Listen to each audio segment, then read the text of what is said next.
Good morning. My name is Ted Min Wong, hearing officer for San Francisco Public Works. Charisse Waiters is the clerk for this hearing. This hearing is being recorded via Zoom and will be available afterward through a link on the San Francisco Public Works website, sfpublicworks.org. As this is a virtual hearing, there's no sign-in sheet, so if you would like to receive information about the results of this hearing, please send an email to the email address listed on the hearing notice. This public hearing is being held to consider two items. The first item, hearing order 207928, to consider an appeal from the property owner for the fine issued for the illegal pruning of 3 street trees adjacent to 1801 35th Avenue. The fine levied for the illegal pruning is $6,906. The second item, hearing order 207929, to consider an appeal from the property owner for the fine issued for the illegal removal of 1 street tree adjacent to 568 6th Avenue. The fine levied for the illegal removal is $10,000. The third item on the agenda has been removed from today's agenda. My job as a hearing officer is to gather the facts for the hearing item, listen to your testimonies, and help our Director of Public Works make determinations. I will not be making any decisions today. Instead, I will forward the findings from this hearing and make my recommendations to the director. The director will make the final determinations. When the director's determinations are made, the department will notify you of them if you have provided contact information. The hearing will proceed as follows for each of the cases. First, I will ask Public Works staff to speak and present the case. Then I will allow the property owner to speak. Then I will allow any member of the public or witness to speak. Then if the department would like to address any previous comments, I will allow them to speak. Each speaker will have up to 3 minutes to speak. The clerk will monitor the time for all speakers and will indicate when the speaker has 30 seconds left. If you are a party to this proceeding, I will call on you to speak. If you would like to use visual materials in your presentation, please let me know before you speak. You will then have the standard 3 minutes to provide your comments. If you are a member of the public or a witness who wants to speak, wait for me to call for public comments. Then use Zoom's raise your hand feature to put yourself in the queue to speak. When it is your turn to speak, I will recognize you. If you would like to use visual materials in your presentation, please let me know before you speak. You will then have the standard 3 minutes to provide your comments. Comments and questions should be addressed to me and not to the department. If you cannot finish your comments within the allotted time, you may submit written testimony to me by the end of this hearing. If I feel that a question is warranted, I will ask the question. After all comments are completed, I will close the item. We will now begin the hearing. So we will start with any general public comments. This is for members of the public to address the hearing officer on matters that are within the department's jurisdiction, but not on today's agenda.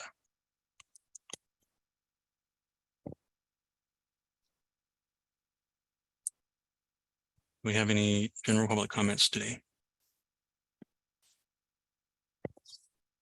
There are no hands raised, Mr. Wong.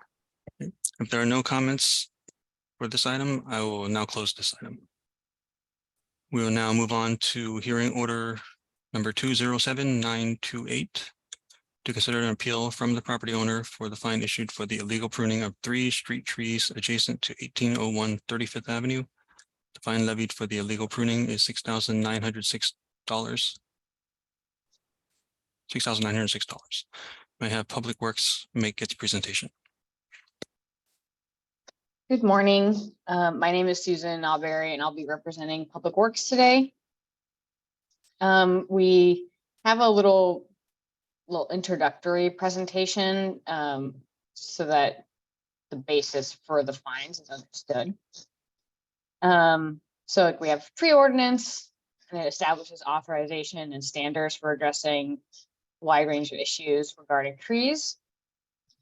Our urban forestry ordinance is called Article 16 of the Public Works Code. Under the ordinance, we're allowed to have administrative hearings, and Section 808 designates that there's protection of trees and landscape material, and that injury or destruction of trees is prohibited. And so it's not just intentional, but also through negligence that a tree can be injured or destroyed. And any tree on city property, a significant tree or landmark tree is protected.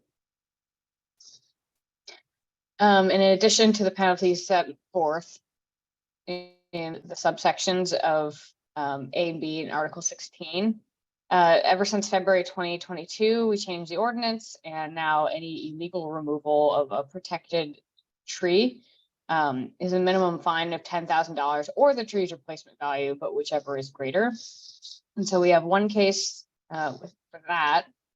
And the second one is diminishment value, but we don't have a situation like that where somebody's damaged a tree so badly that we would find the amount they've diminished the value. So for the illegal removal case, where an abutting owner removed a street tree or trees without a permit, the department shall require that the property owner plant a replacement tree or trees with a total of with total diameter of 6 inches above ground, because that's typically the side where the stump is. So it's basically a caliper replacement. So if the caliper of the tree is 10 inches, they need to replace 10 inches of tree. And so removal, if the department grants a tree removal permit, it shall require that the tree or trees of equivalent replacement value to the one removed be planted. And we don't have a protection of trees case here, but tree protection is required. So not protecting a tree during construction, storing equipment and materials, like backing into it. Basically not installing tree protection around the tree, preventing tree protection damage is also a violation of Article 16. And then this is kind of important because, you know, people don't think they injure the tree, but that's the whole reason why there's an ordinance and why there's tree standards and why there are ISA certified arborists and an industry standard called ANSI A300.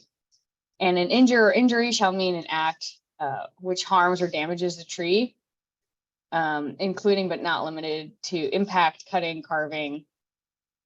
So like even someone putting rope on a tree, if it stays there too long, it grows the tree. And you know, in this case, pruning, which in and of itself will kill or cause a tree to decline. So excessive pruning over time causes trees to decline. They have to tap into these resources over and over again to grow leaves. I mean, the way it's not, the tree isn't getting a haircut. It's more like if you were to cut half your stomach out, that's the ability to absorb nutrients and photosynthesize. Like that's what happens when you excessively prune a tree. It's like cutting half of its digestive system out. And so section 811, C1 and C3, it designates that we can issue these fines, and the second one doesn't really apply because it's diminishment value, but the first one is the change where we now any legal removal, and it could be like if the tree is injured to the point where it has to be replaced, can also be fined by $10,000.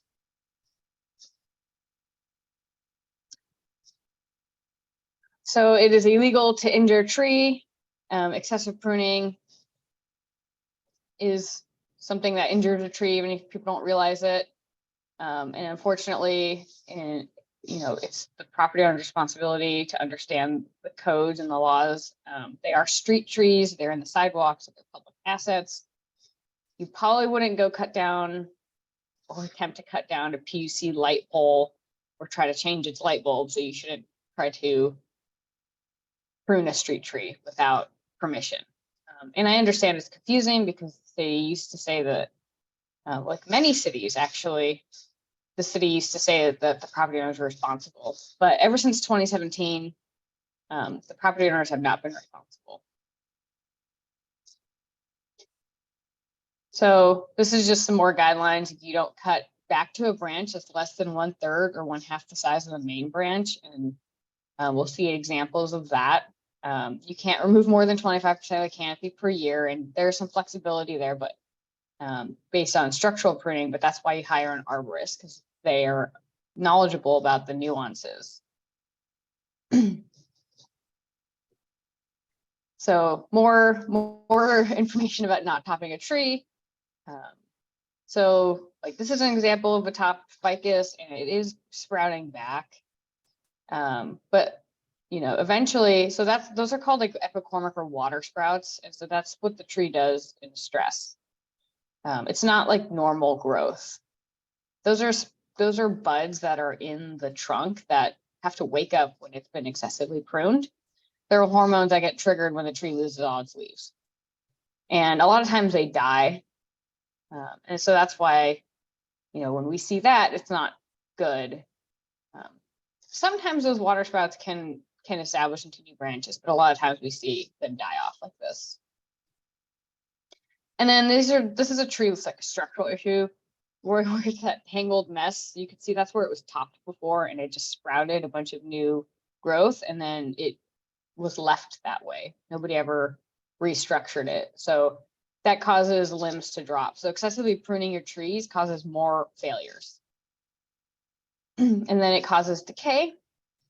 So leaving these big cuts causes decay. And then people say like, wow, the city didn't maintain the tree. Well, oftentimes it's because the property owner many years ago topped it and it caused decay, and then it caused a major failure.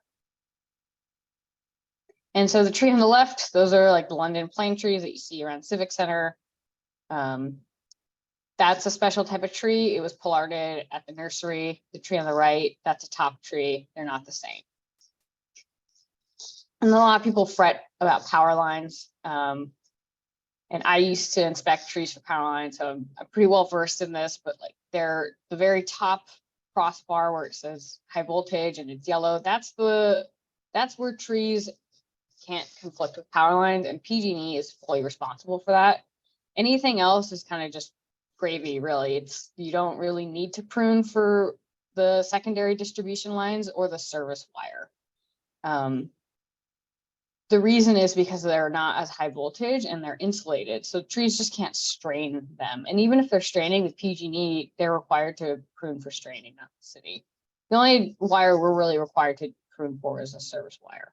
So it's not really a hazard when it's touching your communication lines. In fact, like most cities, other than places like San Francisco, like people are planting trees so they can hide those wires. But San Francisco is kind of a unique place where we're very afraid of trees touching wires. And it probably has a lot to do with just it being a very urban environment. So we have a program called Street Tree SF, and a lot of people are like, you're not pruning the tree enough. Well, first off, there are pruning standards. And so our idea of a properly pruned tree is different from a lot of people's.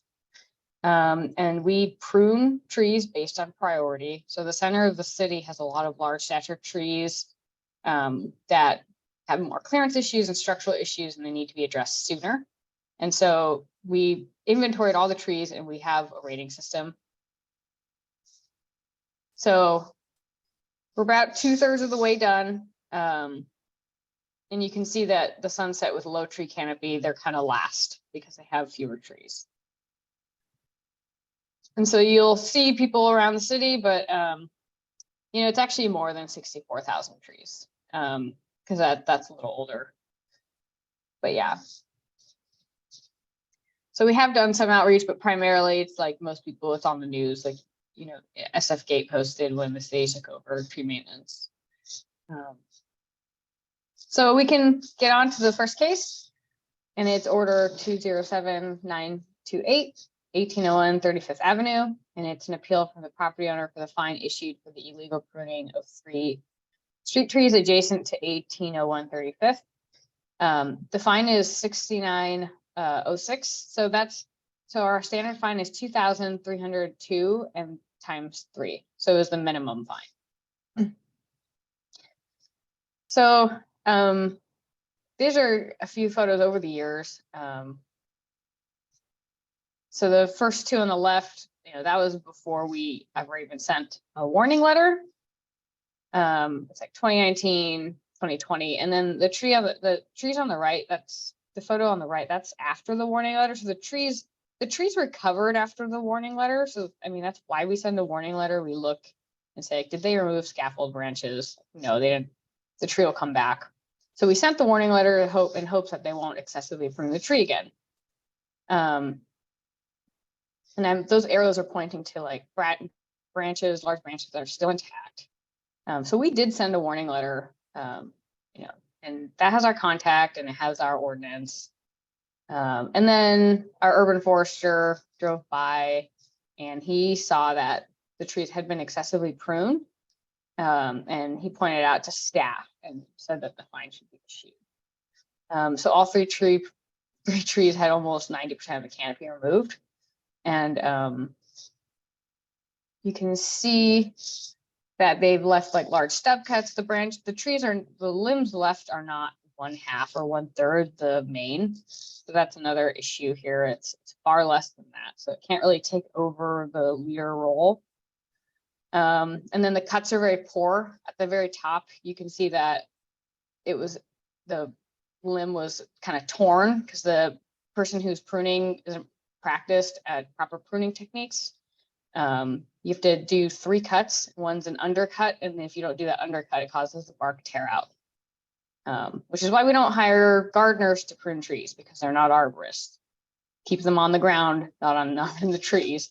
And you can see that they couldn't handle the weight of the limb that they cut, and it tore out on them. And it's very lucky that they didn't get hurt. But when you see a large tear out like that, it's obvious that the weight of the limb was too heavy, and they couldn't control the fall, and they caused a big tear out. And that causes a lot of damage because the trees don't heal in that direction. So here's the letter we sent. We say improper pruning is illegal.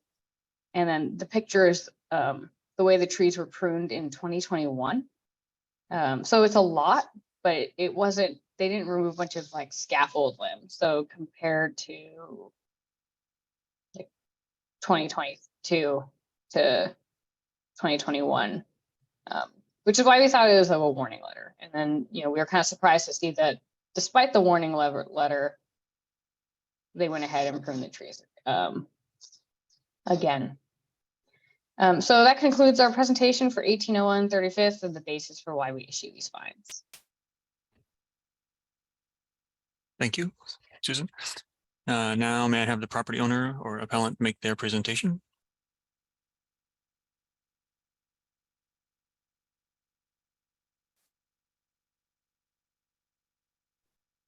If you are the property owner for this address, please raise your hand. If you're calling in and you need to raise your hand, press *9.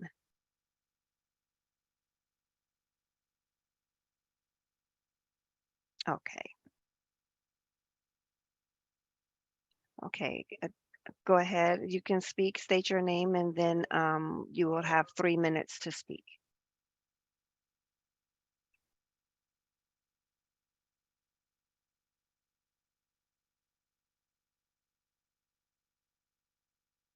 I think this person needs to unmute. There you go. There we go. Okay, so I am Philip Guerra of 1801 35th Avenue.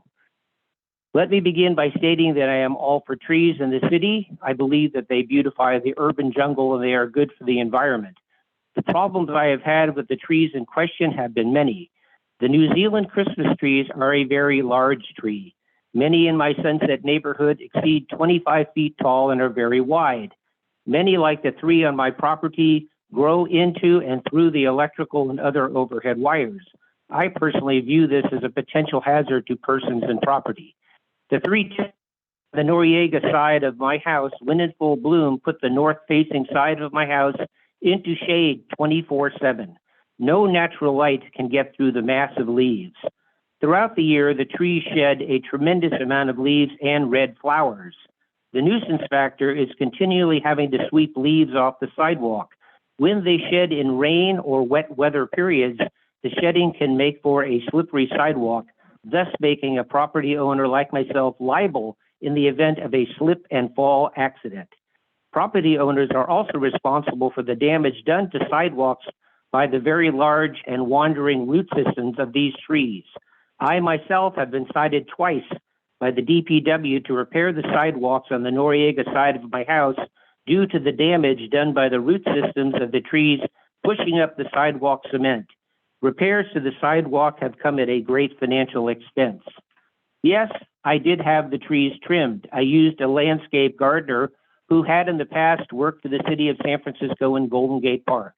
I embraced his expertise and previous experience in trimming similar trees that he did as a city gardener. He advised me that this was the way he was trained and instructed by his coworkers and supervisors how to trim and chop the very same New Zealand Christmas trees. Over the years, I have had these trees shaped and trimmed by other companies. It is my aesthetic need to make the trees look neat and shaped rather than, as many are, grossly large without shape or form. I did ignore the warning letter from the Urban Forestry Department. When the letter mentioned I would be fined if I did it again, there was no mention of what the financial penalty would be. I agree that I should pay a fine for trimming the trees. However, I believe the fine of $23.02 per tree is excessive and extraordinarily punitive. To have me pay $6,906 for my wishing to maintain my trees, I think is extremely unfair. If the Urban Forestry Administration had written in their warning letter what kind of financial penalty I would be given, I would have never trimmed the trees. Again, I am all for trees, but unfortunately, I believe the city has chosen the wrong trees, specifically the New Zealand Christmas trees, to be put in residential areas. The nuisance factor and potential financial burden to property owners far outweighs the good that these specific types of trees do for our city. Thank 30 you. seconds.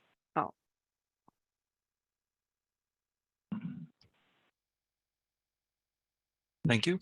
Does any member of the public wish to speak? Good morning, Mr. Wong. Good morning, Mr. Wong. My name is Will Casey. As Bill has stated, I was a gardener and for the city for 35 years, was trained on how to prune the street trees, worked for Frank Taylor in the arbor, and the arborist in the tree topper yard for a number of years. Now I know that at my age 64, the trees there are some miscuts and some peeling, and I will take responsibility for that.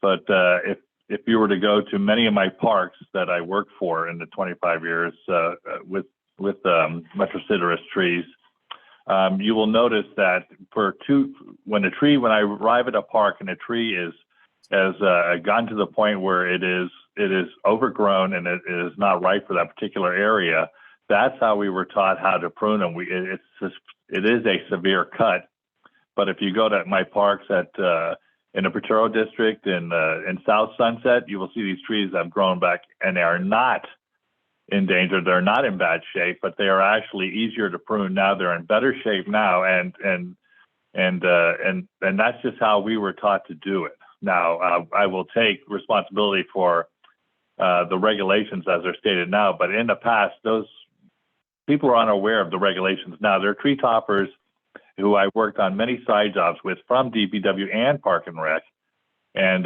when we do side jobs and do street trees, they do it every year like that, and to various different types of trees.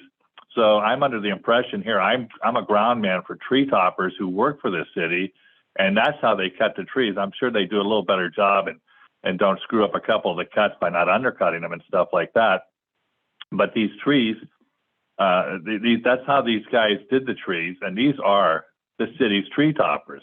And I worked for 2 years with the tree toppers, and that's how they did the trees. And I know that's not an excuse, since apparently they're, the city's doing it a different way now, but that's how these trees were done. And Metrosideros, as you know, will grow, up to 2 feet a year.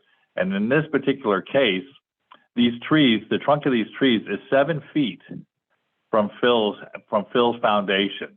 And we know these trees can grow up to 30, 35 feet, which these trees are at, since they are above the 20-foot power lines. So these trees are not only up against his house, they're up against his windows.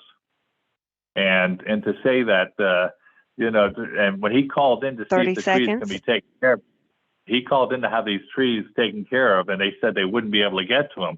So what is a property owner to do? The trees were planted 7 feet from his house, and they know that these trees grow 35 feet tall, and their canopy is 35 feet. So, you know, what's he to do? Now, I admit I might have overcut him, you know, by today's standards, but that's how these trees were cut before.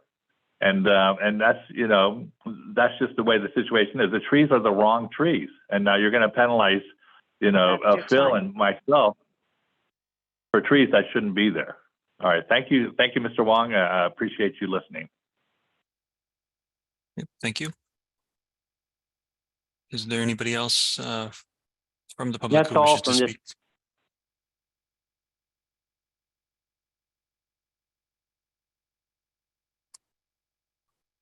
Okay, and does Public Works wish to respond to any of the comments? No, we're good. Thank you. There are no more comments for this item. I will now close the item and will make my recommendations to the director. Order number 207928 is now closed. And we will now move on to hearing order number 207929 to consider an appeal from the property owner for the fine issued for the illegal removal of one street tree adjacent to 568 6th Avenue. The fine levied for the illegal removal is $10,000. May I have Public Works make its presentation? Yes, so as I mentioned earlier, now the illegal removal fine is a minimum of $10,000. And so it's a pear tree. And somebody basically this came to our attention because somebody filed a complaint that the tree was missing. And in these cases where, you know, it's construction related, we give the property owner the tree credit so that they don't have to plant a new tree. If they have a tree in front, they automatically get credit for that. So we're pretty aware that this tree existed when the application came in. And it does have some utility conflicts, but I don't think we were aware that they were seeking removal for that. And then somebody sent us this video of the tree being removed. And then the person followed up and said that they'd seen that person working on the construction site before.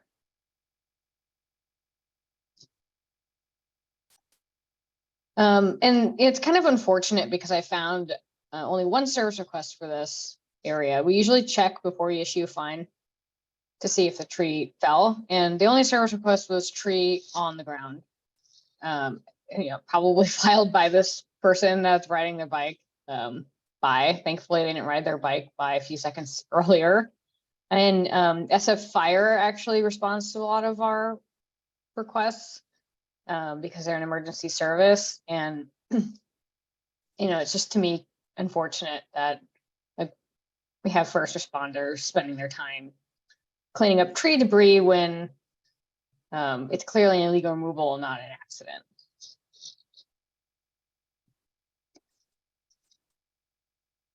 So we notified them of the illegal removal, and the property owner said that they already replaced the tree, but you know, a tree planting permit is also required if you plant a tree, and if you have construction, you know, that is required to be reviewed by us. The inspector was confused as to why the property owner just replaced the tree very quickly, didn't say anything, didn't report anything. So, I mean, we wouldn't tell the property owner to put the tree back like where the utilities are, for sure. And you know, now it's in a different spot.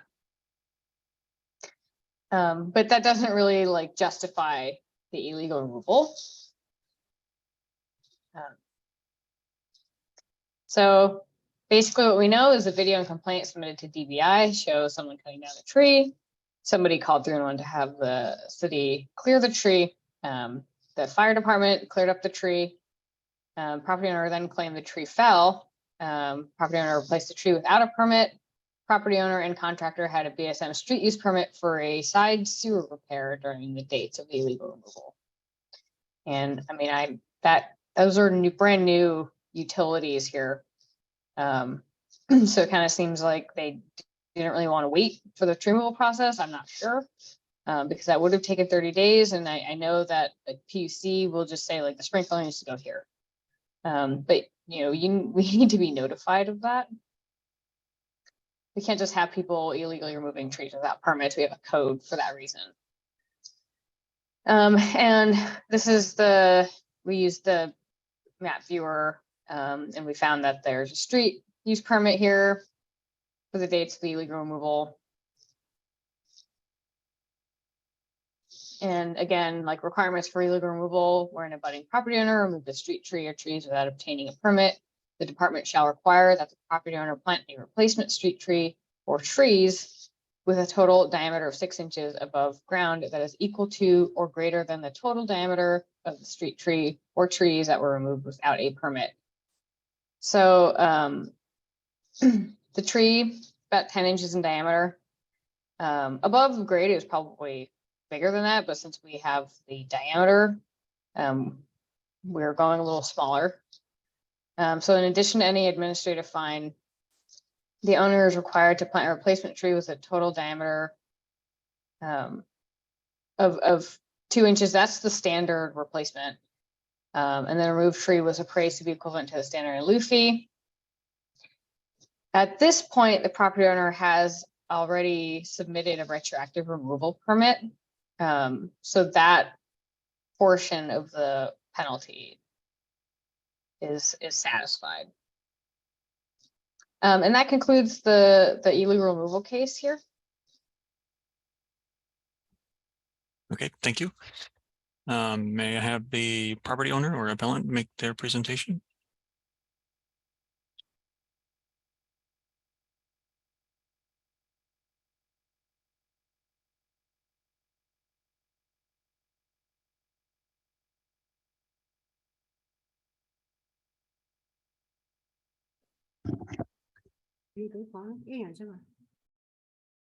Can you speak up a little louder? Good morning. Yes, hi, good morning. Yes, good morning. Hi, my name's Steven, and then my mom is also here, Nancy Wong. We're both property owners of 6th Avenue. Oh, should we start? Okay, yes. Did you want to just speak only, or were you trying to share your screen or anything? Oh, no, I don't have any additional. Okay. Okay, yes, you can begin speaking and you'll have 3 minutes. Okay, thank you. So yeah, first off, I just want to say again too, we also very much like trees. I know, you know, Urban Forestry might be painting a narrative that we, you know, legally remove the tree, but it was by no means any intention to do anything like that. We do a lot of remodel projects in the city, and we're fully, you know, we're very, you know, mindful of protecting trees and keeping trees as they are. We don't like to touch it, and you know, for the very reason we're, you know, aware that these fines are pretty significant. So we're always, you know, very, you know, it's always in the back of our head to, you know, ask before doing. But anyway, I wanted to get started. The video that the Urban Forestry provided, I fully disagree with. I don't recognize that person. And honestly, when I responded back to Susan in regards to, I thought the wind had blown the tree down. That honestly was my initial thought. Our construction crew workers, when they got to the site that morning, they saw the tree blocking the middle of the road, and they called us, you know, very like startled and very surprised.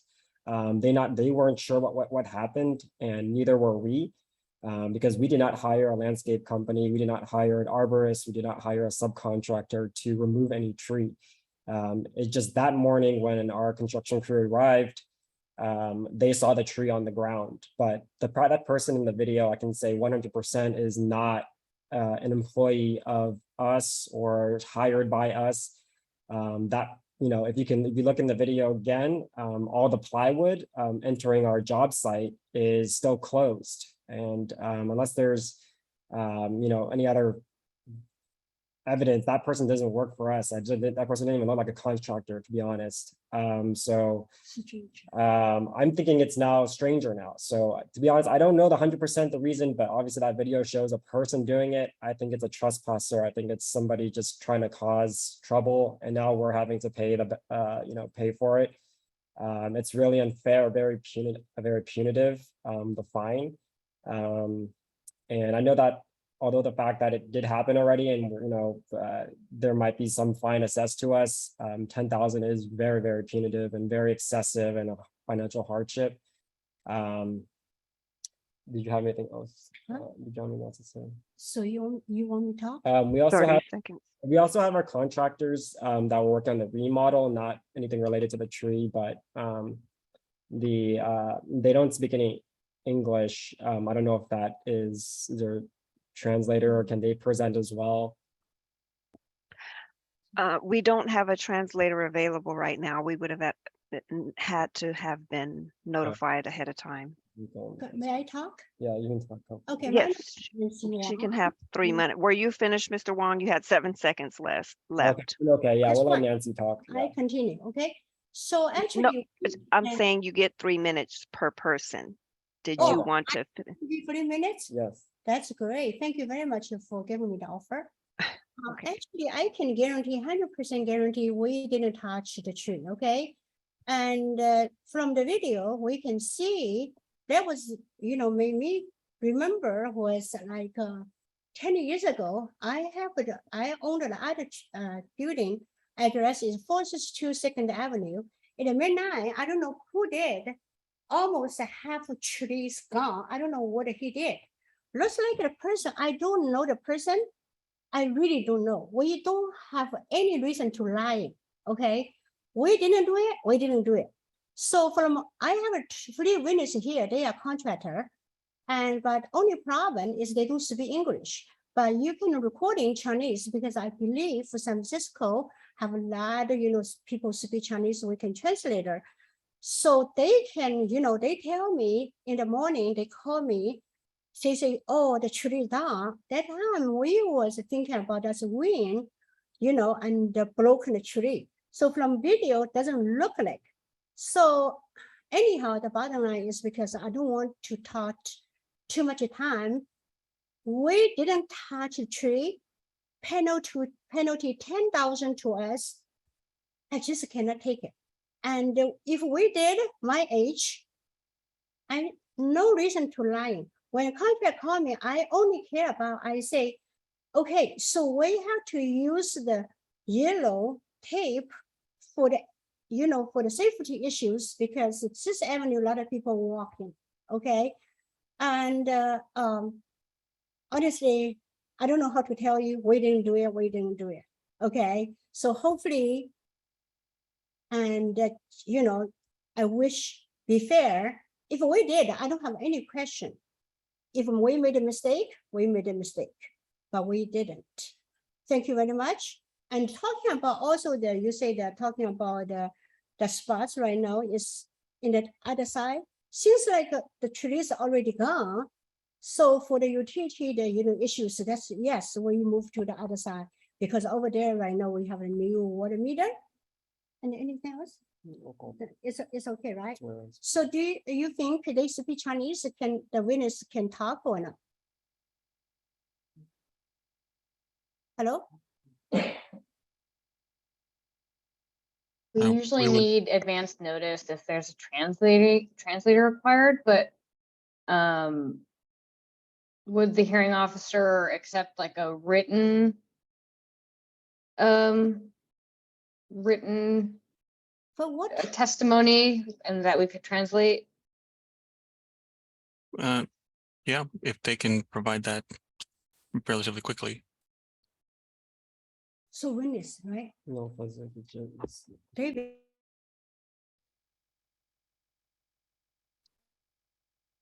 So maybe Mr. Wong, if they can provide testimony within the next day or so, or you want to give them a date or for sure. by a deadline? Who do we submit the letter to? They can write a letter in Chinese. I will put it in the chat, but the letter would be submitted to Urban Forestry at sfdpw.org. And I'll put it in the chat as well. Okay, cool. Okay. Therese, would we have somebody available to translate it if it's submitted in Chinese? We do, but I don't know who that is right now, but we can get that information. Yes. Okay, okay.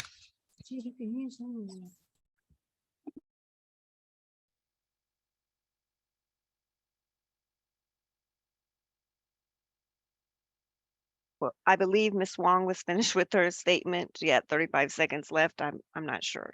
Do you want to continue or not? You have 30 seconds. You Oh, can the 30 continue. second. Yes, do me a favor. I don't know what's your name. I'm sorry. So, and from the video, and he provided, video to you. Hopefully, do me a favor. And what time? If this is nighttime, people not working. The majority, like before 5 o'clock, between 4:30 to 5 o'clock, they already left. Also, you can see, the boarding, everything is closed. If the all contract, if they working, the door open because they need in out. Nearly, the highway is nailed. So that means we're not working. That's number one. Number two, Okay, that Yes, was your the time. time Okay, you're done already. that happened.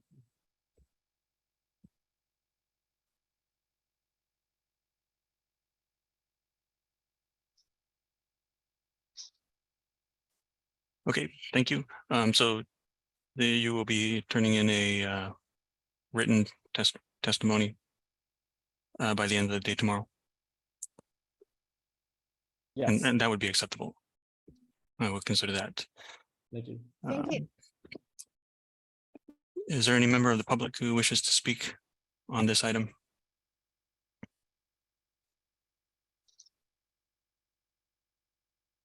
Doesn't look like it. And does Public Works wish to respond to any of the comments made on this item? I think they said that they spoke to me about something, but people confuse us. The inspector for this case is Sarah Stacy, but people often mix us up. So Sorry. if they sent Yeah. anything, yeah, but it's very minor. And then the only other thing is just if you have any correspondence from your contractor asking them about this, like please send that.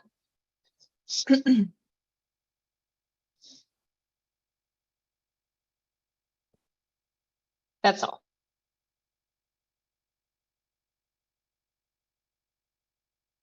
Okay, great, thank you. If there are no more comments for this item, I will now close the item and will make my recommendations to the director. Order number 207929 is now closed.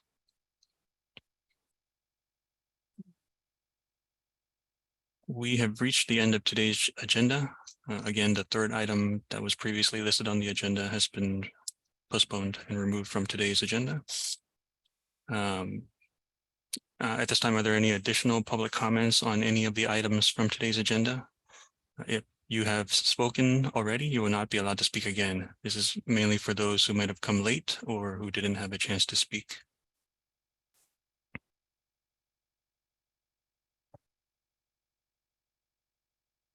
Doesn't look like we have anybody. There are no more public comments. I will close this hearing. This hearing is now closed.